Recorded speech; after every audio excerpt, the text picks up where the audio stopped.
Hello and welcome to our video where we review our tips report that provides you with tips for all stages of the Social Security disability claims process.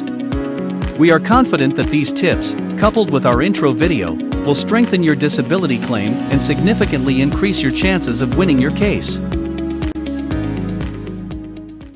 Specifically, our tips show you how to financially survive what could be a lengthy appeals process, how to avoid common pitfalls when completing the disability application, how to present your case in the application, how to check to see if your case qualifies for expedited claim processing, how to shave off several months for a hearing-level decision, how to avoid common pitfalls during the hearing, how to present your case during the hearing, and how to retain your benefits after you win.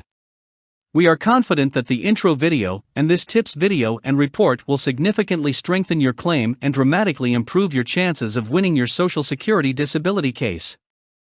We are USA Disability, Social Security disability advocates asserting claimants' rights nationwide. Attorney Michael O'Connor started his Social Security practice by conducting many hundreds of Social Security disability trials for local and national law firms. Over the years, he learned many valuable tips that he wants to share with you in this video and his tips video and report. Click the free case evaluation link below for USA Disability to represent you. Before we begin, listen to the introduction video, which you can access through the links below. In that video, we cover how the Social Security Administration defines disability, the qualifications for SSDI or SSI benefits, the Five-Step Sequential Evaluation Process used to determine whether you meet their definition of disabled, the Residual Functional Capacity, and why it is critical to your success, the Special Medical-Vocational Profiles, how the grids work, how to establish a less than sedentary residual functional capacity, the Special Medical-Vocational Profiles, and the key to winning your case. In short, the introduction video will equip you with the knowledge of how the Social Security process works and make more sense of the tips report and this tips video. The next thing to do is download a digital copy of this tips report so you can make notes on it while you listen to us elaborate on the tips. Please click the like button to improve this video's rankings so that others can locate it more easily. Also, please share this video with anyone you know suffering from a disabling condition. Now let's get started. You have got to consider from the very beginning how you will financially survive what could be a lengthy appeals process if your claim is denied at the initial stage, and most claims are denied. Tip 1. Organize a support team. Realize it could take you a couple of months to a couple of years to get your disability claim approved, if at all. So, you will need to accept that you are in it for the long haul and surround yourself with family and friends willing to help you financially and emotionally through this period. Approximately 2/3 of the applications are denied at the initial review stage. If your state has the reconsideration stage, only approximately 10% of reconsideration cases are accepted. That means most claims are denied at these two stages of the process. Denied claimants need to timely file an appeal to have their case reviewed by a judge. Then it can take 1.5 to 2 years before you have your day in court. It is worth it because your best chance of getting approved for disability is at the hearing stage. So you will need endurance, and it is much easier if you organize a support team to assist. Tip 2. Continue working as long as possible before filing for disability. Most claimants who apply for disability benefits will have little to no income for a couple of years until they win their case. So, if you have not yet filed your application for disability and are still employed, then continue to work as long as you can and save as much money as you can. Tip 3. Cut your expenses every way you can, as soon as possible, and start utilizing nutrition, housing, and medical assistance programs. Be frugal with your resources even before filing your Social Security disability application. Participate in both public benefits and mainstream community resources that are available from federal, state, local government, and from the private sector, such as assistance programs for nutrition, housing, and income-based medical care, to name a few. Again, the idea is to save as much money as possible because you will need it if your claim is not approved on initial review. Tip 4. Make the most of your health insurance while you still have it. Medical evidence is the key to proving you are disabled, and it is hard to obtain it when you no longer have insurance. So, before you cannot afford your health insurance premiums and have to drop it, get busy seeing doctors and specialists, and obtain any recommended medical testing that would help your doctors diagnose or treat your condition. Tip 5. You can earn some money every month and still be considered disabled. A person must be unable to engage in substantial gainful activity, also known as SGA, to be eligible for disability compensation. A person who earns more than a specific amount per month, net of impairment-related job expenditures, is usually deemed to be engaged in SGA. The amount of monthly earnings considered SGA is determined by the nature of the individual's disability. The Social Security Act establishes a higher SGA amount for legally blind claimants and a lower amount for non-blind claimants. The amounts of both SGAs usually change each year as they fluctuate with changes in the National Average Salary Index. The SGA amount for 2022 is $1,350 per month and $2,260 per month for statutorily blind claimants. SGA does not apply to supplemental security income benefits for the blind. However, it does apply to the SSDI benefits for the non-blind impaired. One of the links below this video takes you to a chart showing SGA amounts over time. However, once an individual's disability claim is accepted, they can no longer continue earning at or even near the SGA level without jeopardizing their benefits. A person receiving SSDI benefits based on his or her own earnings history may test his or her capacity to work during a trial work term and still be considered disabled. The Social Security Administration does not consider work performed during the trial work period as evidence that the disability has terminated until they have been performed for at least 9 months in a rolling 60-month period, not necessarily consecutively. Any month in which an individual's earnings surpass $970 is considered a month of services for a trial work period in 2022. This amount changes each year. Please see the link provided below for a chart showing trial work limits over time. SSI benefits are exempt from the trial employment term because SSI benefits are decreased the more countable income you have, such as earned income, unearned income, in-kind income, for example, food and shelter provided for less than its fair market value, and deemed income, for example, your spouse, parent or sponsor's income if you live together. There are many exceptions for what is considered countable income for SSI purposes.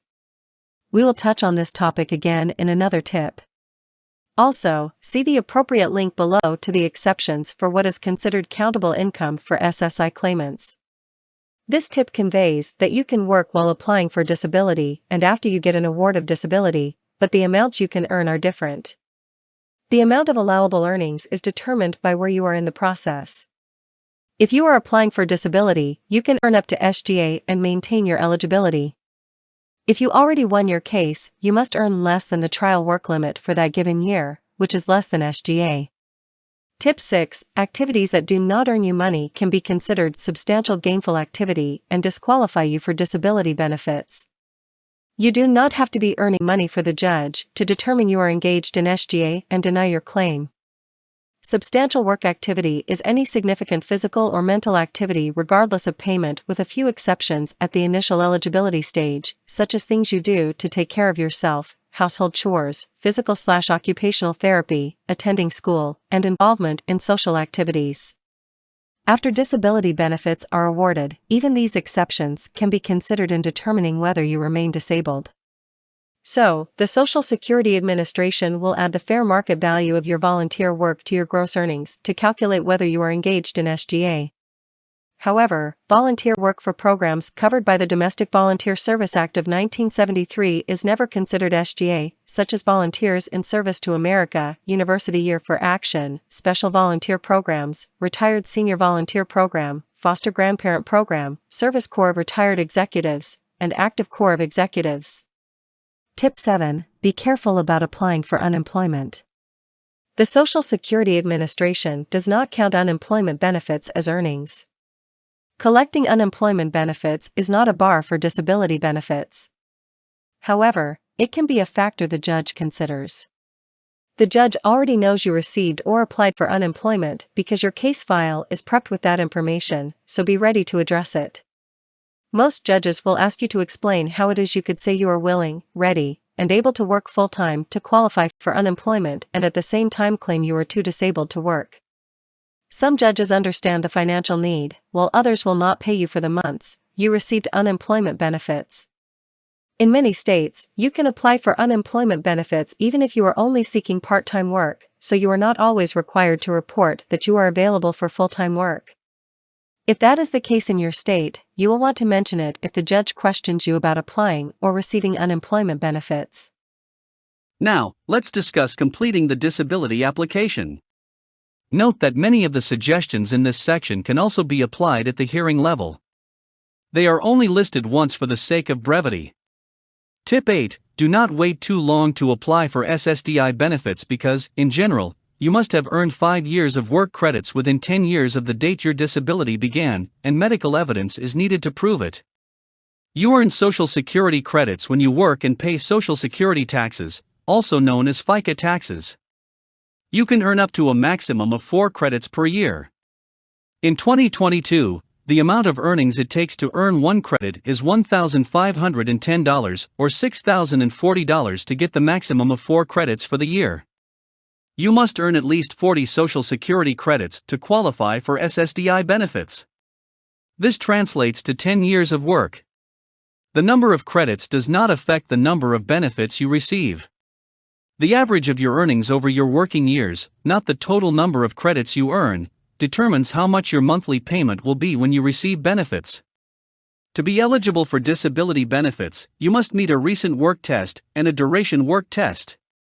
The number of credits necessary to meet the recent work test depends on your age. Before age 24, you may qualify if you have 6 credits earned in the 3-year period ending when your disability starts. In general, for ages 24 to 31, you may qualify if you have credit for working half the time between age 21 and the time your disability began. As a general example, if you develop a disability at age 27, you need 3 years of work, 12 credits, out of the past 6 years, between ages 21 and 27. In general, for age 31 or older, you must have at least 20 credits in the 10 years immediately before your disability begins. The duration of work test depends on your age when your disability began. For the duration of work test, your work does not have to fall within a certain period. If you are statutorily blind, you must only meet the duration of work test. There is no recent work test requirement when statutory blindness is involved. So, in general, you need 40 work credits, 10 years of work, with 20 work credits earned in the last 10 years ending with the year you become disabled. However, younger workers under the age of 24 can qualify with having only 6 credits earned in the 3-year period ending when their disability starts.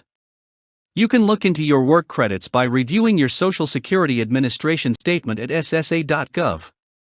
Those who have not earned enough work credits for SSDI benefits may still be eligible for SSI benefits, since SSI is a welfare program based on financial need and not work credits. Suppose you have the requisite work credits now and wait to file your application. In that case, you could wait too long to be able to prove up your case with medical evidence and consequently have your claim denied. This is because you must have sufficient medical evidence to show when your disability began, and that it was within those 5 years, and that the disability continued to the present time. The longer you wait to file your disability application, the harder it becomes to track the medical evidence. Tip 9. Do not file your disability application more than 17 months after your date of disability, otherwise, you will be leaving money on the table. Once a claimant is deemed disabled, there is a mandatory waiting period of 5 months from their onset date before any disability benefits are due. For example, suppose the Social Security Administration agreed that the claimant became disabled on January 15. In that case, that becomes the official onset date. The claimant will need to wait until July before benefits commence, known as the date of entitlement. Retroactive benefits, also known as back benefits, are paid up to 12 months before applying for disability, or the date found disabled, whichever comes later. In sum, do not wait more than 17 months of your date of disability to file your application. These 17 months include the 5-month waiting period and the 12 months of retroactive benefits. Tip 10. Obtain a protective filing date up to 60 days before filing your application, which means more money in your pocket. Doing that could entitle you to a couple of extra months of disability, while you are getting ready to file your disability application by obtaining a protective filing date. which is the date that you initially notified the Social Security Administration of your intention to apply for benefits. You will need to submit your application within 60 days to lock in the protective filing date. To protect the date online, you must fill out enough information to store the application and obtain a re-entry number. Tip 11. Take the time and figure out the earliest date when your symptoms reached the point where you could not work or work substantially less. Otherwise, you could be leaving money on the table. The onset date of your disability is often not the date you were diagnosed. Instead, it is the date your medical condition caused you to stop working or started working substantially less, which typically is many months before the objective medical test such as an MRI, X-ray, or lab result that supports your diagnosis was obtained. This matters because it means less money for you if they use the later date of when your objective medical test was done. Once you have established the correct onset date, gather the supporting evidence such as a police report for a vehicle accident, employment records showing missed work or sick days used, and medical records supporting treatment for the condition. Tip 12. Analyze whether you had an unsuccessful work attempt, then gather the evidence to support it if you did. An unsuccessful work attempt is where you were out of work for at least 30 days, because of your medical condition, then, you went back to work for less than 6 months, which ended because of the medical condition in question. If you have evidence to support that, then move your onset date of disability to the first day of the 30+ days of no work. By doing that, you could get much more money and Medicare benefits will commence sooner. Tip 13. It is better to complete your disability application online, instead of calling in or applying in person. Completing your application online gives you better control over the wording of your answers. You can also pause it and finish it later, which you cannot do in person or by telephone. However, if you choose to complete your application in person, make an appointment because you will likely need to wait hours to be seen since most offices are very busy with walk-ins. Also, realize that the person you are working with in person will not be the one to make the decision in your case. They are simply assisting you with completing the forms. Tip 14. Do not rush through completing the application, as you must take your time to do a thorough job. The application form is a long and annoying process, but take your time and do it correctly. Rushing through the application is one of the biggest mistakes applicants make. Tip 15. The application has redundant questions, which must be answered consistently. Tip 16. Do not understate or overstate your condition. Most people tend to understate their conditions. Now is not the time to downplay your impairments. At the same time, do not overstate it either because then you will lose credibility. Tip 17. Consider leaving the remarks sections blank. Many of the application pages have a large remarks section. Be careful about using that section because it is easy to start rambling on and saying too much. It's recommended that you leave those sections blank unless you are confident the information will help. Tip 18. Do not play into the trap of limiting yourself to yes or no answers. Many of the application's yes-no questions are incapable of a simple yes-no answer without leaving the wrong impression. For instance, a yes-no question of whether you have taken care of someone should not be answered only yes, unless you are doing that 8 hours per day and 5 days per week. If all you are doing is helping someone a few hours once in a while, it is better to say that than to answer yes. Answering yes in this example leaves the false impression that you help out full-time, which could get your claim denied. So, add what you need to these yes-no answers to make your answers clear and complete. Write in over the yes-no boxes words such as sometimes, often, or usually if that is more accurate. Alternatively, you can use the previously mentioned remarks section to elaborate and qualify your answer, but make it easy for the reader to understand which prior yes-no answer you are discussing. Tip 19. Understand the question behind the question, why can't you work? When you are asked why you cannot work or whether you could do a particular job, you are being asked why you cannot do that work on a sustained basis of 8 hours per day, 5 days per week. Tip 20. List on your disability application all your ailments that interfere with your ability to work, not just your primary health issues.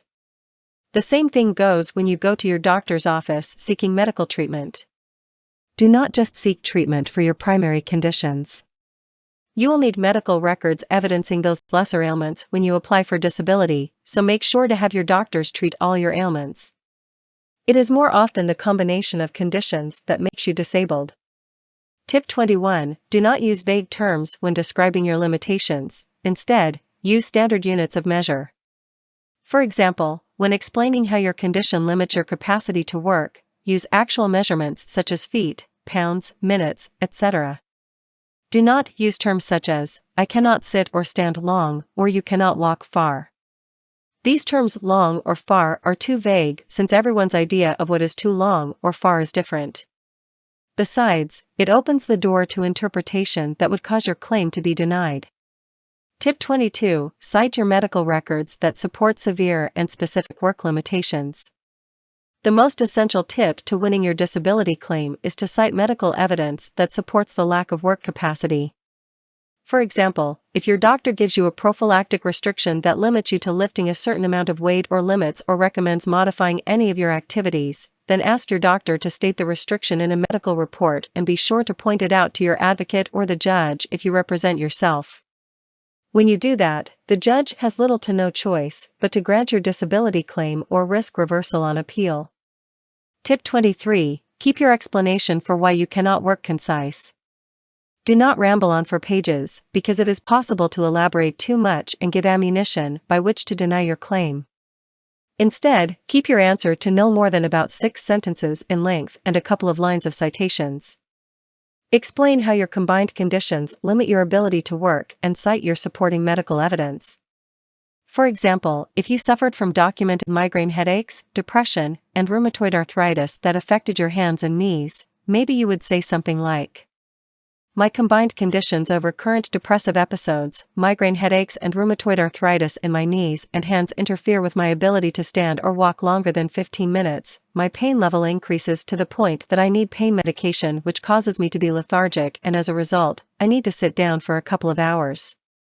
I also cannot use my hands for more than 30 minutes before I need to stop for 2 hours. My migraines usually occur a couple of times per month during the day, requiring me to lie down in a dark, quiet place for about 4 hours. I have episodes of depression that occur once or twice a month, where I cannot get out of bed or leave my house all day. I also have an average of 1 medical appointment per month that takes me about 3 hours out of my day from when I leave my house until I return. In short, I do not know from one day to the next how much I will be able to do, how long I will be able to do it, or when I will be able to do it.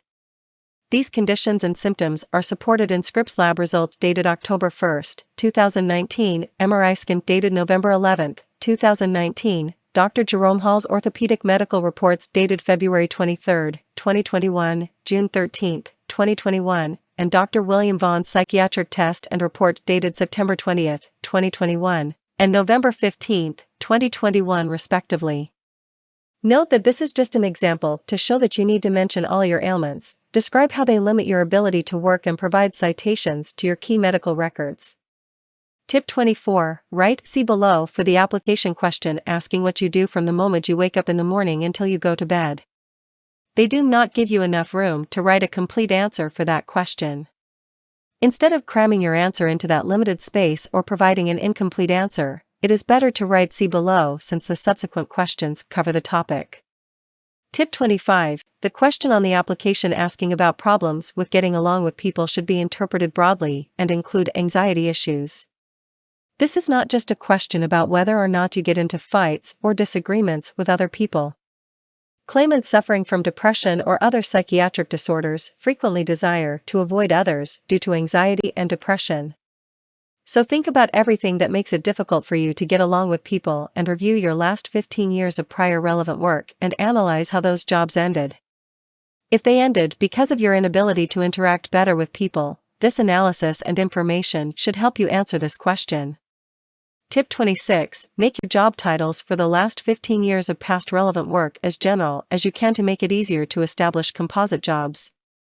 A composite job requires significant elements of 2 or more occupations. It has no counterpart in the dictionary of occupational titles. Composite jobs cannot form the basis of denial of a disability claim. So, when listing or discussing your prior relevant work, you want to establish composite jobs whenever appropriate. For instance, if you were hired as a cashier, but your job duties turned out to include some stocking shelves, cleaning shelves, sweeping the floor, straightening out shelves, and bringing in grocery carts, and you did those activities regularly, then you have a composite job. Most claimants label themselves as a cashier because that was their official title. However, that answer is an oversimplification of what you did.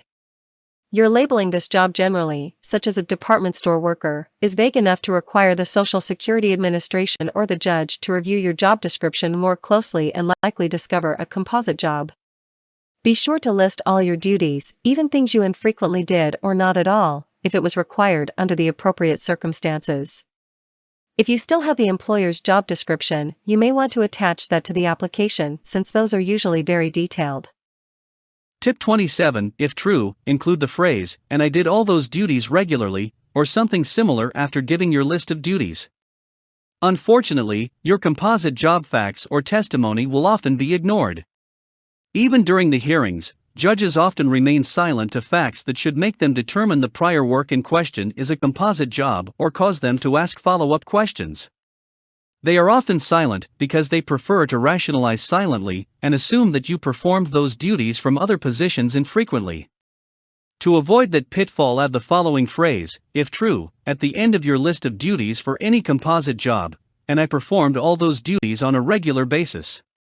This phrase or something similar should force the judge to consider whether the job is composite or risk reversal on appeal. Tip 28, state whether any of your employers over the past 15 years gave you any accommodation. Accommodated jobs cannot form the basis of a denial. So, when discussing your prior relevant work on the application, or at the hearing, make sure to mention any work accommodations you received. For example, if you worked as a cashier and everyone was required to stand all day, but you were allowed to sit, that is an accommodation. Tip 29, when indicating how much weight you lifted for any prior relevant work, include the heaviest weight lifted even if only once or would have been required to lift. For example, if you were a grocery store worker and expected to lift a 70-pound bag of dog food at your store had a customer asked for assistance, then indicate that weight. However, suppose your employer required employees to get another employee to assist. In that case, you can indicate you were expected to lift half of the weight, even if you never lifted it. Tip 30, do not exaggerate your earnings or say you worked full-time when you worked part-time. Aside from the fact that you must be truthful, you could be hurting your case by misrepresenting the facts of the position since insignificant jobs cannot be used as a basis to deny your claim. So, a job that you worked for a short time, for example, 2 to 3 months, or a job that was part-time, and you earned very little are considered insignificant employments that cannot be considered when the judge reviews your 15-year work history to determine whether you can perform any of those jobs as actually or generally performed. Tip 31, analyze your case and medical records from the mindset of why you cannot perform a simple, entry-level job 8 hours a day, 5 days a week. This is especially critical for claimants younger than 50 years of age. If you cannot locate medical tests or reports that support this mindset, then you need to talk to your doctor about getting the proper test on which he or she can write a medical report supporting it. Tip 32, provide accurate information to obtain all your relevant medical records and follow up from time to time to make sure the Social Security Administration or your advocate received your medical records and be willing to assist them if necessary. Some claimants lose their cases for lack of medical evidence even though it exists. This sometimes occurs because, at the application stage, the claimant gave the wrong information of where to obtain their medical records, omitted a crucial medical provider, or provided the wrong dates of service. Despite best efforts, the SSA cannot obtain the medical records occasionally because of the claimant's errors, and the medical facility fails to cooperate promptly. The claimant's error is sometimes not discovered until shortly before the hearing. However, then the medical facility cannot produce the medical records in time for the hearing. In theory, the Social Security Administration and DDS have an affirmative duty to develop your record. You do not have sufficient medical records. Specifically, they can obtain the appropriate consultative examination and medical tests. In reality, the duty to develop the record is often poorly executed because SSA cannot afford to pay for all the necessary medical tests or consultative examinations. Keep in mind that even where a consultative examination is ordered, Those are examinations where the doctor briefly examines the claimant and often writes a report that hurts the claimant's case. Tip 33. Obtain medical source statements for any physical and mental condition after speaking to your physicians about whether they would be willing to complete the form favorably for you. Form HA 1151-BK is for physical impairments, also known as the Physical Residual Functional Capacity Form. Form HA 1152-U3 is for mental impairments, also known as the Mental Residual Functional Capacity Form. Both can be downloaded using the appropriate link below. For some reason, these forms are harder to obtain than other Social Security Administration forms. If completed favorably and thoroughly, these forms could be the best evidence of your case. It is recommended that you discuss with your doctors whether they would be willing to complete the medical source statement favorably, since an unfavorable report can hurt your claim. Some doctors refuse because they do not like completing forms or want to be compensated for their time, while others might refuse because they do not think your mental or physical impairments make you disabled. If you suspect it is the latter, explain, for example, that even if your mental impairment is not severe enough by itself, that coupled with your other ailments may be sufficient. So every favorable report helps. Also, mention that the form does not ask the physician to state whether or not you are disabled. It merely asks the doctor to specify your limitations. Lastly, make sure a doctor completes the form, since it will not be accepted if it is completed by a nurse, nurse practitioner, or physician's assistant. Tip 34. If you use a cane or walker, obtain the medical report that supports your need for it and submit it to your advocate or the Social Security Administration if unrepresented. A prescription for your cane or walker is not enough evidence to benefit your claim. You will need a medical report explaining why a cane or walker is medically necessary and under what conditions you need to use it. So, ask your doctor for such a report. This will be one of your key medical records. This can be done even if you purchased your cane or walker without a prescription. Tip 35. Do not ignore your depression because it is not one of your primary impairments. Seek treatment for everything, and on the application, mention all your medical conditions that interfere with your ability to work. We briefly mentioned this before, but it bears being more specific. Many claimants who start with a physical impairment will develop depression that affects their ability to work. Unfortunately, many such claimants do not use their depression to their benefit. They only focus on seeking treatment for their physical condition. Combining physical and mental impairments is often a winning combination for disability claims. Tip 36. Know that a doctor's diagnosis without the proper tests to support it is worthless.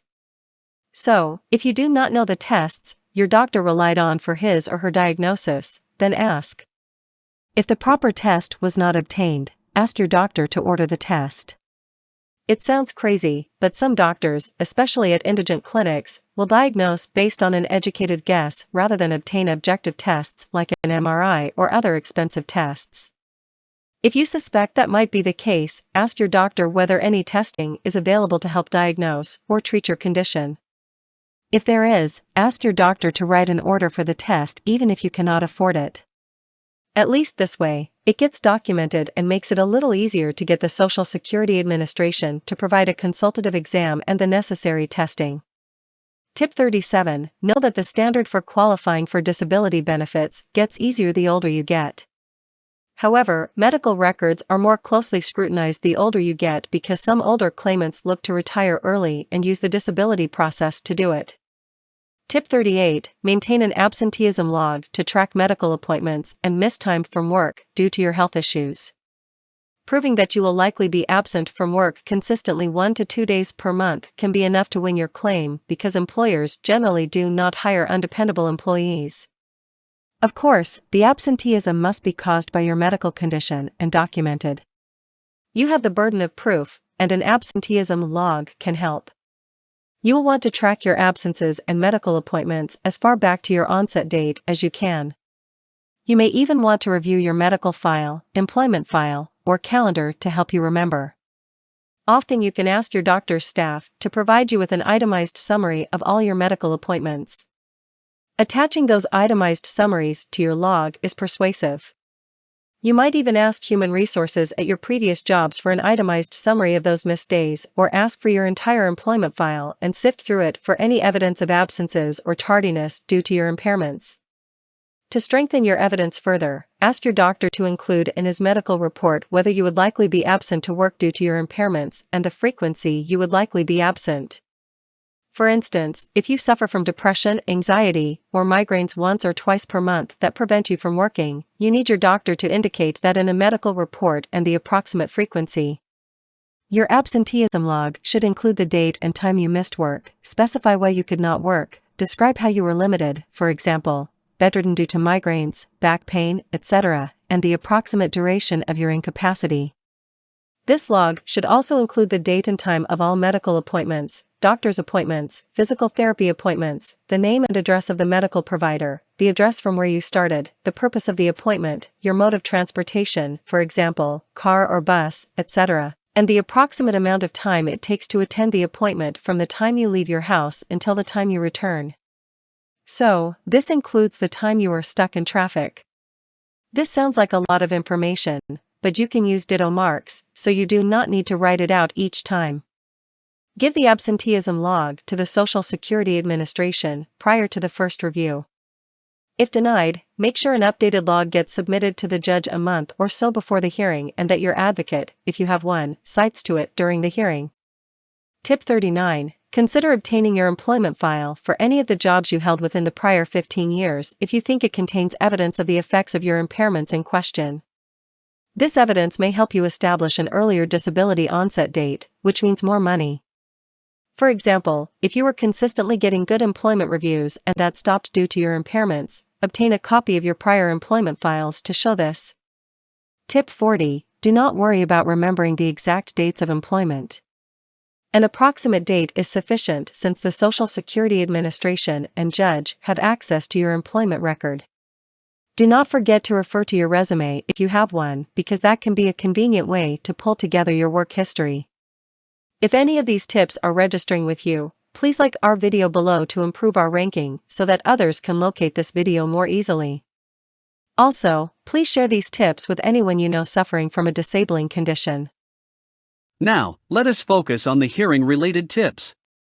All the tips at this stage assume your claim was denied, that you filed a timely appeal, and now waiting for your hearing. Remember that many application stage tips should also be used at the hearing. Tip 41. Many local advocates claim local representation is better than hiring a national advocate, but that is not necessarily true, and probably the opposite is accurate. Generally, local advocates better understand a judge's preferences because they are often before that judge. However, most of the interactions with the Social Security Administration regarding your case are by phone and email, up until the day of the hearing, which lasts about 45 minutes. It is not until you reach the hearing that you can appear face-to-face, whether in person or by video. While local representation can be a good choice, national advocates are less likely to be timid about pushing an issue in the claimant's best interests. During the hearing, advocates can sometimes pick up on things that indicate how the judge will rule.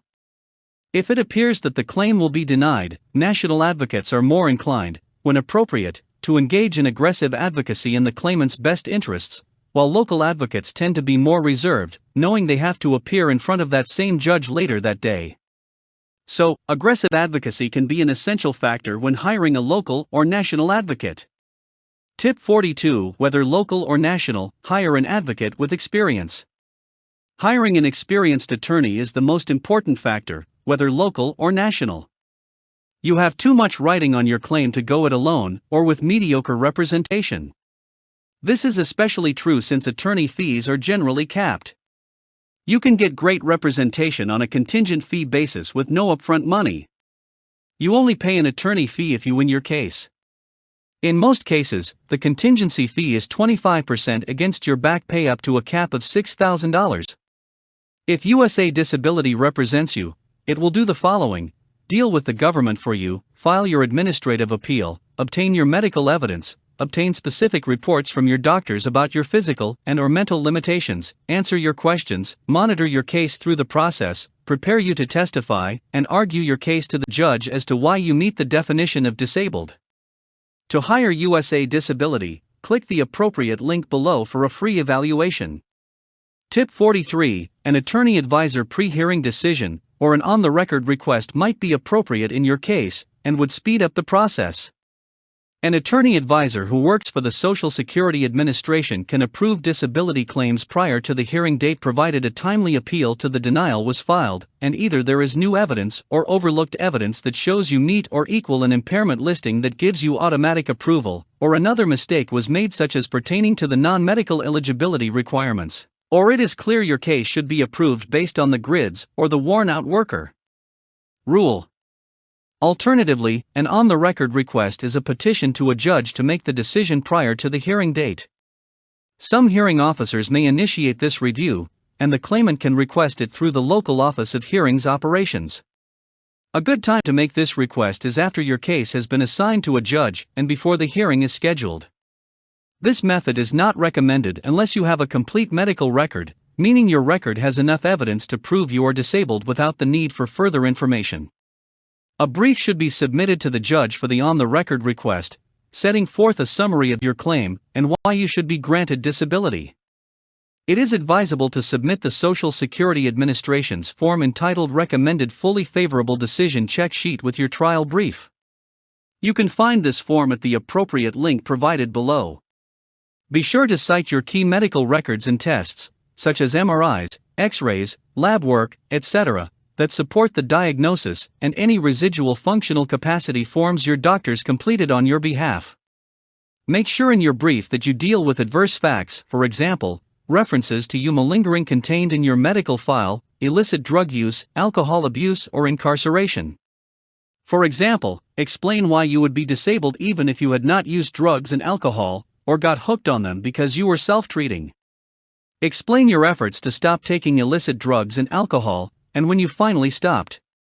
Explain any work performed after your alleged onset date and qualify any references to hobbies or activities that could indicate you are not as impaired as you claim.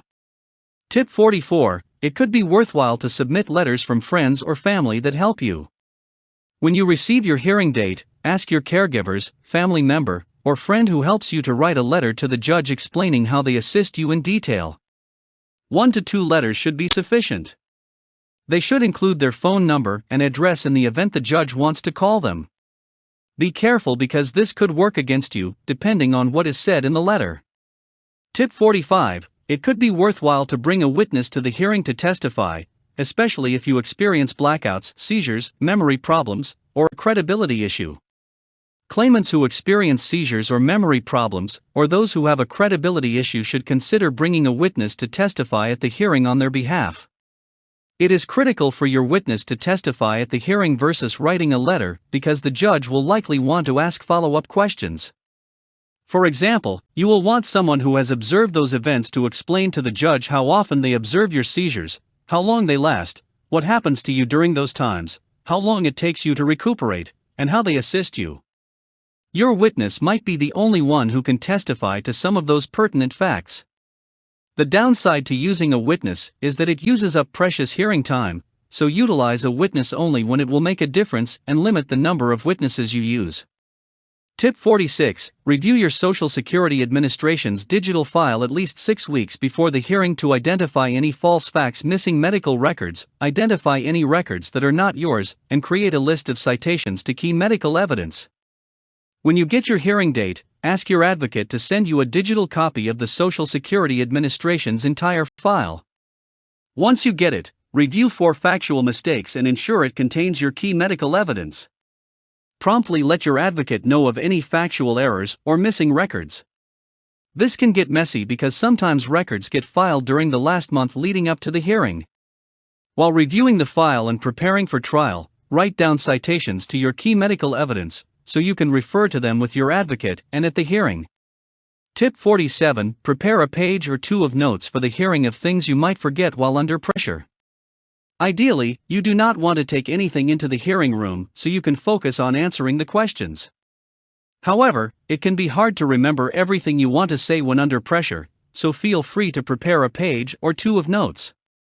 Tip 48. Include any symptoms and limitations you might forget in your page of hearing notes. Be prepared to discuss your symptoms and limitations, and give your best estimate in standard units of measure of how much you can lift in pounds, how far you can walk, how long you can stand, how long you can sit before it becomes too uncomfortable. Tip 49. Include any mental or emotional problems you might forget in your page of hearing notes.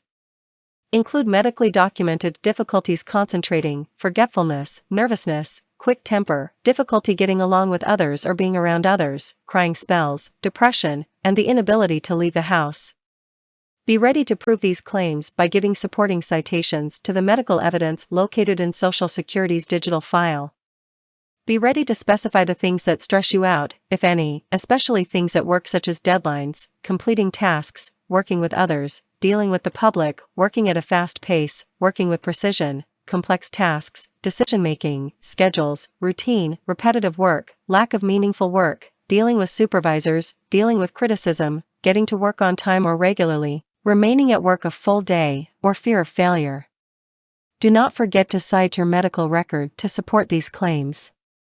Tip 50. Include any activities of daily living you might forget in your page of hearing notes and any negative impact engaging in those activities has on you. Be prepared to take the judge through what a bad day is like for you from the moment you wake up until you go to bed at night. Explain how often you have bad days, and cite any medical records that support it. Tip 51. Include 1 or 2 real-life examples that show your limitations that you might forget in your page of hearing notes. Tip 52. Include facts you may overlook in your page of hearing notes when discussing your job's prior relevant work. Be prepared to discuss all your jobs held within the prior 15 years, all your duties, even duties never performed as long as you would have been required to perform them under appropriate circumstances. They will want to know when you worked there and the heaviest amount of weight you lifted. Tip 53. Include in your hearing notes a reminder to explain why you left your previous jobs if your impairments contributed to why you left. Also, remind yourself to explain why you can no longer perform that job now. This is especially important if your impairments contributed to the ending of the employment. This is one of the few times you would offer unsolicited information. Tip 54. If you notice from your review of SSA's file that any of your key medical tests or reports are missing, promptly notify your advocate and ask him or her to file a petition asking the court for more time to submit them if it appears they might not be filed more than 5 business days prior to the hearing. Tip 55. If you notice erroneous facts or medical records that do not belong to you in your SSA file, then immediately notify your advocate or the Social Security Administration if you are not represented. If there are missing medical records, a petition for more time to obtain these missing records needs to be filed more than 5 business days prior to the hearing. The petition needs to show the diligent and timely steps to obtain the missing records. Regardless of what additional efforts your advocate makes, judges often want to know the claimant's efforts to obtain the records. So, you should contact the medical provider or visit with them to try to expedite the missing medical records. Let your advocate know what efforts you made so he or she can include that in the petition. Tip 56. Take key medical tests and reports to the hearing, but leave them in your car unless your advocate tells you otherwise. Unless your advocate asks you to bring them into the building, leave the medical records and everything else you can in your car. The reason to pack your car with the records is in the event your advocate does not have a copy of it. It is unusual, but it does happen from time to time, especially when the firm that hired the advocate to do the trial failed to forward it to the advocate or failed to file it with Social Security Administration, or there was a computer glitch that prevented the medical record from being filed properly. You do not want to take the records into the hearing room because claimants often tend to start fumbling through the medical records, wasting precious hearing time, which prevents their advocate from presenting the case in full. Tip 57. Dress respectfully to the hearing, but do not wear a suit or anything fancy. Casual attire is preferable. Unless it is all you own, do not wear anything torn or blue jeans with holes. Tip 58. Do not take large purses to the hearing and allow your advocate time to open the heavy hearing room door. The judge observes everything, so if he or she sees you carrying a large purse or opening a heavy door with little to no effort, you might lose credibility. Tip 59. Do not move quickly in or out of the hearing room. The judge observes you as you enter and exit the hearing room, so do not move too quickly, otherwise, you might lose credibility. especially if you claim a condition that should not allow you to move that fast. Tip 60. Sit or stand at will during the hearing. If you have a condition limiting your ability to sit or stand, otherwise, you will lose credibility. If part of your case is that you cannot sit for more than 15 minutes, for example, make sure to sit or stand at will during the hearing or lose some credibility, since those hearings typically last 45 minutes to an hour. On the other hand, do not fake it either. If you need to stand, then make sure you do. You do not need to ask for permission to stand, since judges understand the need to sit and stand at will for some claimants. Tip 61. When talking to the judge, provide facts, not opinions or conclusions. Do not say you are disabled, because that is a conclusion or opinion that only the judge can make, and he or she will tell you so if you say you are disabled. Also, do not describe yourself as a good person or complain about your financial situation.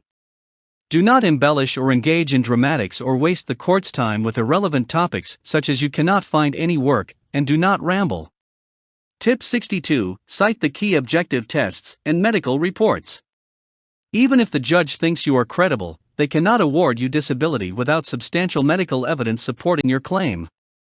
So, when explaining in detail why you cannot work, your advocate, or you if you are representing yourself, need to cite your key medical records, especially your objective medical tests that support your diagnosis, such as MRIs, X-rays, lab results, etc. This will help ensure the judge has not overlooked any critical medical evidence. Tip 63. When questioned about your pain level on a scale from 1 to 10, do not say 11. Also, do not say it is a 10 unless you are about to pass out due to the pain, otherwise, you may lose credibility. Judges hear over 1,000 trials per year. They are good at detecting claimants that exaggerate their symptoms. If the judge thinks you exaggerate your pain, you will lose credibility. It is perfectly believable to say, for example, that on average, your pain is a 4 to 6 and goes up to an 8 or 9 sometimes with certain activities. Tip 64. Unless you are confident it will help your case, avoid bringing up unsolicited matters during the hearing except those few limited areas mentioned in this tips report, and do not ramble. Tip 65. Give the judge a real-life example or two that shows how disabled you are. Tip 66. Be on your guard for questions about your hobbies, church attendance, and other personal activities. Sometimes there are references in your medical records of these things, and the judge could be testing your credibility. If the judge asks you whether you attend church every Sunday, note that he or she could not care less about whether you are a good churchgoer. Instead, the judge is looking for reasons to deny your claim. Be honest about the activity, but make sure you qualify your answer by elaborating to paint a more accurate picture. For instance, if the judge asks you about church attendance, then answer yes if you attend, but elaborate if it takes you a day to recuperate from attending church, or you have to sit in the back where you can sit or stand at will, or if you only stick around for part of the service due to the pain, or that you need assistance to get dressed in the morning before church, etc. The same thing goes with hobbies or activities of daily living. Make sure to elaborate on the impact those activities have on you. Tip 67. Focus on presenting a less than sedentary residual functional capacity if you can. This tip runs long, but is worth it. Scour your medical evidence for citations to help you establish a less sedentary residual functional capacity, which is especially important for claimants younger than 50 years of age. With regard to lifting, carrying, pushing, or pulling, if an individual is unable to lift 10 pounds or occasionally lift and carry items like files, ledgers, and small tools throughout the workday, the unskilled sedentary occupational base will be considered eroded. The extent of erosion will depend on the limitations. The lesser weight that can be lifted occasionally, the smaller the occupational base. In other words, there are fewer jobs that you qualify for, so the smaller the occupational base, the more likely it is you will be found disabled. Regarding standing and walking, the full range of sedentary work requires that an individual be able to stand and walk for a total of approximately 2 hours during an 8-hour workday. Suppose an individual cannot stand or walk that long. In that case, the unskilled sedentary occupational base will be eroded. Regarding sitting, to perform a full range of sedentary work, an individual must be able to remain in a seated position for approximately 6 hours of an 8-hour workday, with a morning break, a lunch period, and an afternoon break at approximately 2-hour intervals. Suppose an individual cannot sit that long. In that case, the unskilled sedentary occupational base will be eroded. Regarding alternate sitting and standing, an individual may need to alternate the required sitting of sedentary work by periodically standing and, possibly, walking. Where this need cannot be accommodated by scheduled breaks and a lunch period, the occupational base for a full range of unskilled sedentary work will be eroded.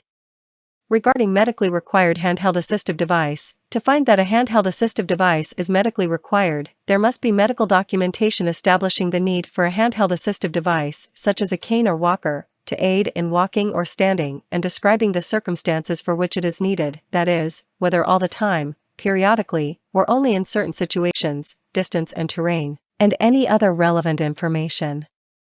The adjudicator must always consider the particular facts of a case. For example, if a medically required handheld assistive device is needed only for prolonged ambulation, walking on uneven terrain, or ascending or descending slopes, the unskilled sedentary occupational base will not ordinarily be significantly eroded. Regarding postural limitations or restrictions related to such activities as climbing ladders, ropes, or scaffolds, balancing, kneeling, crouching, or crawling would not usually erode the occupational base for a full range of unskilled sedentary work significantly because those activities are not usually required in sedentary work. Suppose an individual is limited in balancing even when standing or walking on level terrain. In that case, there may be a significant erosion of the unskilled sedentary occupational base.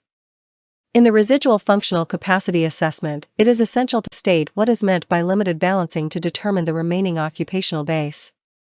Regarding stooping, an ability to stoop occasionally, that is, from very little up to 1/3 of the time, is required in most unskilled sedentary occupations.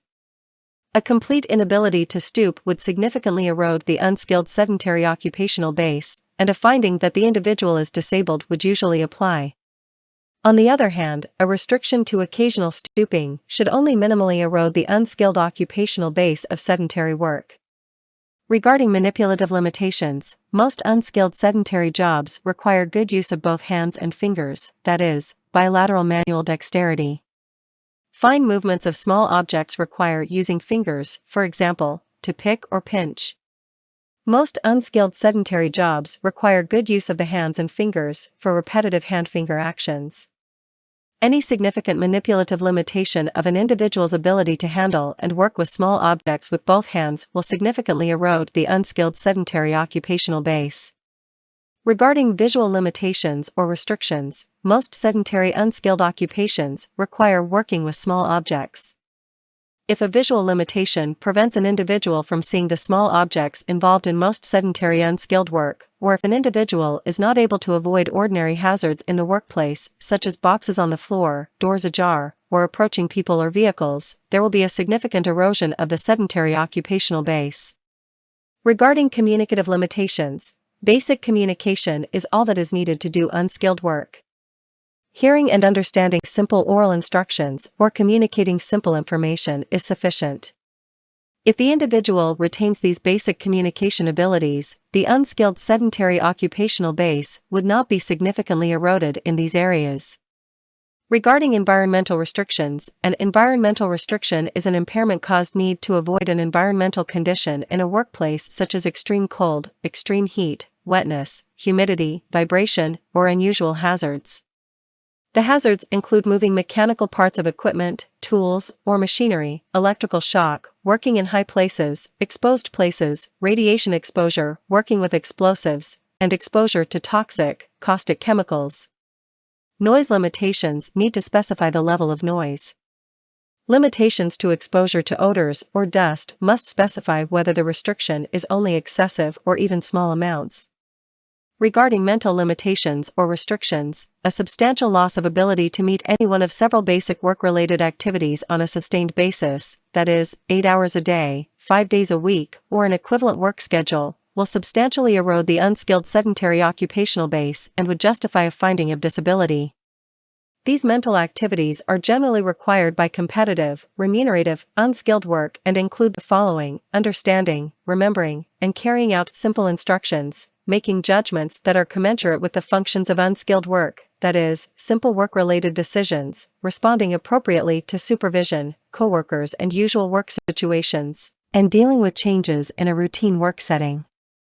A less than substantial loss of ability to perform any of the previously mentioned basic work activities may or may not significantly erode the unskilled sedentary occupational base. The individual's remaining capacities must be assessed and judged on their effects on the unskilled occupational base, considering the other vocational factors of age, education, and work experience. Tip 68. Take an active role following up on any missing medical records if the judge allows you additional time to submit them after the hearing. When good cause is shown, the judge will hold the evidentiary record open for several days or even weeks for missing medical records. You and your advocate need to work fast to get those missing medical records to the judge before she issues the decision without reviewing them. If it will take longer than the time allotted to submit them, your advocate needs to request an extension. It is usually faster for the claimants to obtain the missing records since claimants can walk into their doctor's office and resolve the delay face-to-face. So, it is suggested that you go from the hearing directly to your doctor's office to resolve the delay and obtain a copy of the missing medical records to eliminate any more delays. Then submit them to your advocate and follow up to ensure they get filed with the judge before issuing the decision. Ask your advocate to request an extension if it looks like it will take longer than the allotted time to get the missing records. If any of these tips are registering with you, please like our video below. Doing this will improve this video's ranking and make it easier for others to locate it. Also, please share these tips with anyone you know suffering from a disabling condition. Now let us talk about the things to do after the decision is issued, and how to retain your benefits. Tip 69. Read through the decision for factual errors and report any as soon as possible. Factual mistakes need to be corrected as soon as possible by informing your advocate or mailing a letter to the judge if you are not represented. Tip 70. Maintain a separate bank account for disability benefits. If you owe money and your bank account gets seized, say for an old child support judgment, it is easier to prove that the money seized are your disability benefits and should be returned if you keep your benefits in a separate account. Tip 71. After a favorable decision, make sure to continue seeing your doctors. The Social Security Administration must conduct continuing disability reviews. The test for conducting such a review is whether there is medical evidence of medical improvement sufficient to allow you to return to work. You need to continue treatment with your doctors for the continued medical evidence that shows you are not getting better. Otherwise, you risk getting cut off because the DDS adjudicator will send you to a Social Security Administration doctor for a consultative evaluation. Consultative evaluations are typically quick evaluations that can hurt your case. Tip 72. Report your changes of circumstance in writing and keep a copy for your file. While you are on SSDI or SSI, you are obligated to report changes in circumstances, for example, going back to work, getting married, and moving. People often mess up by failing to report changes of circumstances or report them in a provable manner. Do not waste your time reporting this by telephone because you may not be able to prove that you did this. Instead, send a certified letter, return receipt requested, and keep a copy of the letter. You can also send it by facsimile and keep a copy of the delivery receipt. Tip 73. Know that several programs give disability benefit recipients free vocational retraining and other assistance to work. This tip runs long but is worth it. Claimants receiving disability benefits can take advantage of work programs or vocational retraining. If you cannot continue working or retraining because of your medical condition, your disability benefits can start again without filing a new application, provided you follow all the program rules. An excellent place to start learning about these programs is with the Social Security Administration's pamphlet located at the appropriate link provided below. For example, the Ticket to Work program may help you with free vocational rehabilitation, training, job referrals, and employment support. You will not undergo any medical reviews while enrolled in this program. If your benefits stop due to substantial earnings, you have 5 years to ask the Social Security Administration to restart your benefits if you cannot keep working because of your condition. You will not have to file a new application or wait for your benefits to restart while the Social Security Administration reviews your medical condition. If your Social Security disability benefits stop because of your earnings, but you are still disabled, your free Medicare Part A coverage will continue for at least 93 months after the 9-month trial work period. After that, you can buy Medicare Part A coverage by paying a monthly premium. If you have Medicare Part B coverage, you must continue to pay the premium. Work expenses related to your disability might be deductible from your monthly earnings. If you work and have a disability, you may need specific items or services to assist you. For example, because of your medical condition, you may need to take a taxicab, paratransit, special bus, or another type of transportation to work instead of public transportation, or you may need to pay for counseling services. The Social Security Administration may be able to deduct these expenses from your monthly earnings before the Social Security Administration decides if you are still eligible for benefits. If you are under age 22, go to school, or regularly attend a training program, the Social Security Administration will not count some of your earnings. This is known as student earned income exclusion. This could make a huge difference. The plan can help you get items, services, or skills you need to reach your work goals. Your work goal should reduce your dependence on SSI, or help you leave the Social Security disability or SSI roles. Any money you use to help achieve your work goal will not count when the Social Security Administration figures out how your current income and resources affect your benefits.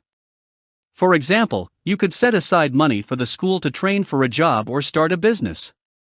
You can also use the money you save for transportation to and from work, tuition, books, fees, and supplies needed for school or training, childcare, attendant care, employment services, such as job coaching and resume writing, assistive technology used for employment-related purposes, supplies to start a business, equipment and tools to do the job, and uniforms, special clothing, and safety equipment.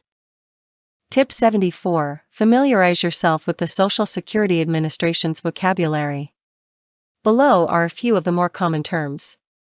Now for Tip 74, let us review some of the more common vocabulary defined by the Social Security Administration to better keep up with the conversations during the hearing. Age categories are broken down into the following age categories. A younger person is an individual under age 50. Closely approaching advanced age means an individual between the ages of 50 to 54. Advanced age is an individual age 55 or over. Closely approaching retirement age are individuals age 60 or older. ALJ means administrative law judge. Arduous work is physical work requiring a high level of strength or endurance. No specific physical action or exertional level denotes arduous work. Such work may be arduous if it demands a lot of stamina, such as repetitive bending or quickly lifting. Atmospheric conditions are fumes, noxious odors, dust, mists, gases, and poor ventilation. Climbing includes ascending or descending ladders, stairs, scaffolding, ramps, poles, ropes, and the like using the feet and legs or hands and arms. A composite job is a job that requires significant elements of two or more occupations and has no counterpart in the dictionary of occupational titles. Constantly means that the activity or condition occurs 2/3 or more of an 8-hour workday. Environmental limitation is an impairment-related inability to tolerate exposure to environmental conditions such as extremes in temperature, humidity, noise, vibrations, fumes, odors, presence of toxic substances, dust, poor ventilation, or hazards. Exertional activity is one of the primary strength activities: sitting, standing, walking, lifting, carrying, pushing, and pulling.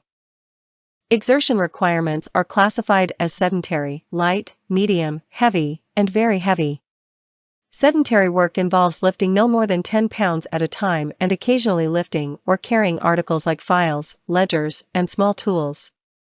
Although a sedentary job is defined as one which involves sitting, a certain amount of walking and standing is often necessary for carrying out job duties. Jobs are sedentary if walking and standing are required occasionally, and other sedentary criteria are met. Unskilled sedentary work also involves other activities, classified as non-exertional, such as capacities for seeing, manipulation, understanding, remembering, and carrying out simple instructions.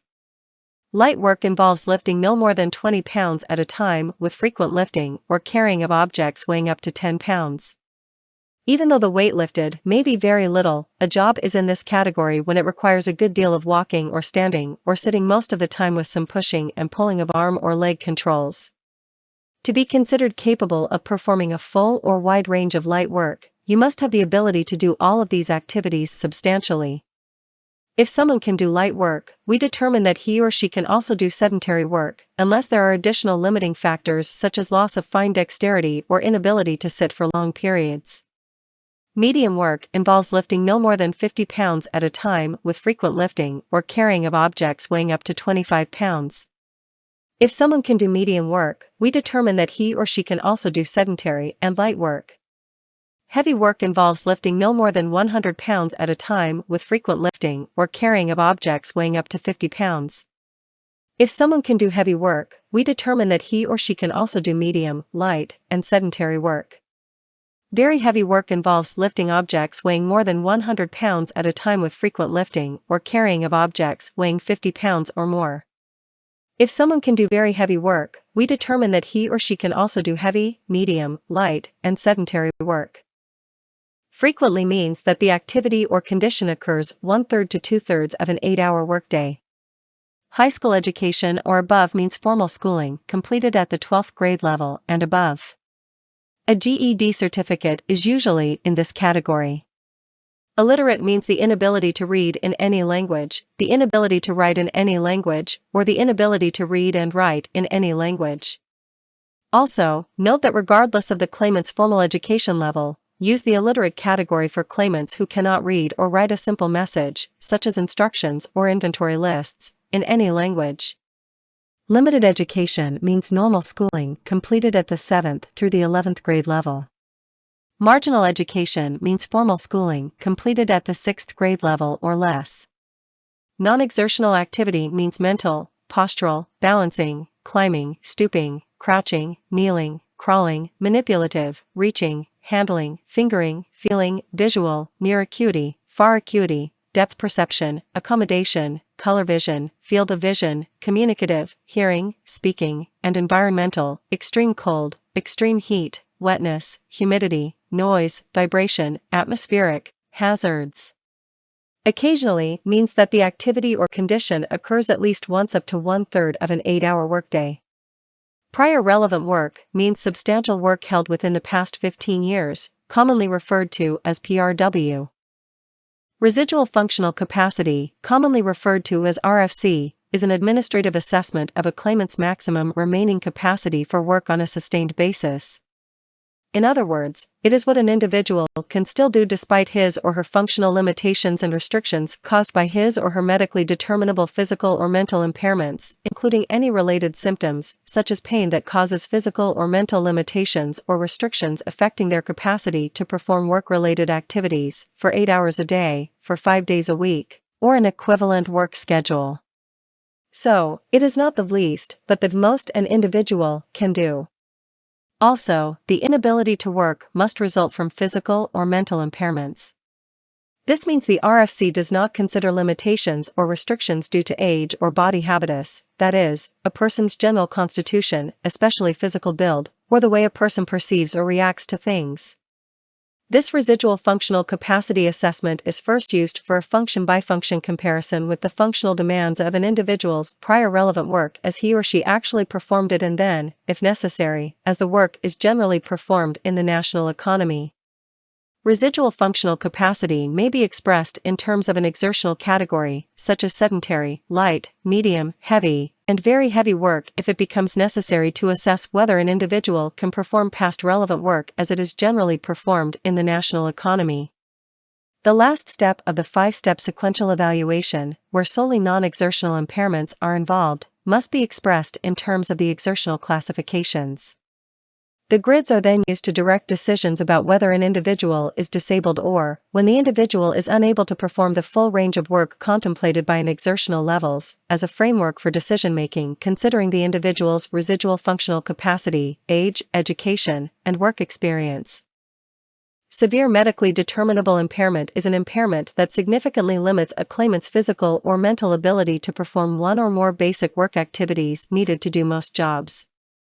Standing means remaining on one's feet upright at a workstation without moving around. Stooping means bending the body downward and forward by bending the spine at the waist. Substantial gainful activity, abbreviated SGA, means the performance of significant physical or mental activities in work for pay or profit or in work of a type usually performed for pay or profit. Work may be substantial even if seasonal or part-time, or even if the claimant does less, is paid less, or has less responsibility than in previous work. If the claimant has not worked for an entire year at a job, it is not appropriate to apply the yearly SGA limit to their earnings to determine if it represented earnings at the SGA level. So that is our tips report. We are confident that the tips and other information in this video and our intro video will strengthen your claim and dramatically improve your chances of winning your case. For your convenience, a link is provided below to download the tips report. If you want USA Disability to represent you, click the link below for a free case evaluation. Also, if you found this video helpful, please click the like button to improve the video's ranking so that others can more easily locate it and share this video with anyone you know suffering from a disabling condition. Thank you and best wishes with your disability claim.